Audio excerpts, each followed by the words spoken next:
ಐಪಿಎಲ್ನ ಮಾಜಿ ಅಧ್ಯಕ್ಷ ಲಲಿತ್ ಮೋದಿ ವಿರುದ್ಧ ಟೀಂ ಇಂಡಿಯಾ ಮಾಜಿ ಸ್ಪಿನ್ನರ್ ಹರ್ಭಜನ್ ಸಿಂಗ್ ತೀವ್ರ ಆಕ್ರೋಶ ಹೊರಹಾಕಿದ್ದಾರೆ.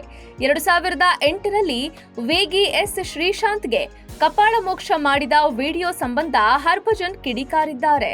ಹೌದು, ಇತ್ತೀಚೆಗೆ ಆಸ್ಟ್ರೇಲಿಯಾ ಕ್ರಿಕೆಟ್ ತಂಡದ ಮಾಜಿ ನಾಯಕ ಮೈಕಲ್ ಕ್ಲಾರ್ಕ್ ಪಾಡ್ಕಾಸ್ಟ್ನಲ್ಲಿ ಮಾತಾಡಿದ ಲಲಿತ್ ಮೋದಿ ಒಂದು ವಿಡಿಯೋ ರಿಲೀಸ್ ಮಾಡಿದ್ರು. ಅದರಲ್ಲಿ ಹರ್ಭಜನ್ ಸಿಂಗ್ ಶ್ರೀಶಾಂತ್ಗೆ ಕಪಾಳ ಮೋಕ್ಷ ಮಾಡಿದ್ದರು. 2008ರಲ್ಲಿ ಮುಂಬೈ ಹಾಗೂ ಪಂಜಾಬ್ ನಡುವಿನ ಮ್ಯಾಚ್ ಮುಗಿದ ಬಳಿಕ ಬಜ್ಜಿ ಶ್ರೀಶಾಂತ್ ಕೆನ್ನೆಗೆ ಬಾರಿಸಿದ್ರು. ಬಳಿಕ ಮೈದಾನದಲ್ಲೇ ಶ್ರೀಶಾಂತ್ ಅಳುತ್ತಿರುವ ದೃಶ್ಯಗಳು ಸೋಷಿಯಲ್ ಮೀಡಿಯಾದಲ್ಲಿ ಭಾರಿ ಸೆನ್ಸೇಷನ್ ಸೃಷ್ಟಿಸಿದ್ವು. ಈ ಘಟನೆಯನ್ನ ಕ್ರಿಕೆಟ್ ಅಭಿಮಾನಿಗಳೆಲ್ಲ ಮರ್ತಿದ್ರು.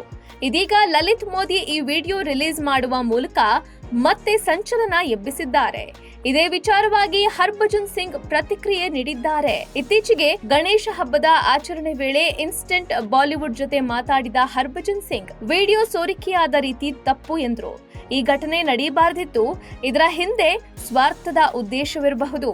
18 ವರ್ಷಗಳ ಹಿಂದಿನ ಘಟನೆಯನ್ನ ಜನರು ಮರೆತಿದ್ರು. ಈಗ ಅವರಿಗೆ ಮತ್ತೆ ನೆನಪಾಗಿದೆ. ಏನೇ ನಡೆದ್ರು ಅದಕ್ಕೆ ಕ್ಷಮಿಸ್ತೀನಿ ಅಂತ ಹರ್ಭಜನ್ ಸಿಂಗ್ ಹೇಳಿದ್ದಾರೆ. ಮತ್ತೊಂದೆಡೆ ಈ ವಿಡಿಯೋ ನೋಡಿದ ಶ್ರೀಶಾಂತ್ ಪತ್ನಿ ಕೋಪಗೊಂಡು ಲಲಿತ್ ಮೋದಿ ಮತ್ತು ಮೈಕಲ್ ಕ್ಲಾರ್ಕ್ ನಿಮ್ಗೆ ನಾಚಿಕೆ ಆಗ್ಬೇಕು. ಹರ್ಭಜನ್ ಸಿಂಗ್ ಮತ್ತು ಶ್ರೀಶಾಂತ್ ಇಬ್ರು ಬದಲಾಗಿದ್ದಾರೆ. ನೀವು ಹಳೆ ವಿಡಿಯೋ ಹಾಕಿ ಅವರ ಕಹಿ ಘಟನೆಗಳನ್ನ ನೆನಪು ಮಾಡ್ತಿದ್ದೀರಾ ಅಂತ ಸಾಮಾಜಿಕ ಜಾಲತಾಣದಲ್ಲಿ ಬರೆದುಕೊಂಡು ಆಕ್ರೋಶ ಹೊರಹಾಕಿದ್ದಾರೆ.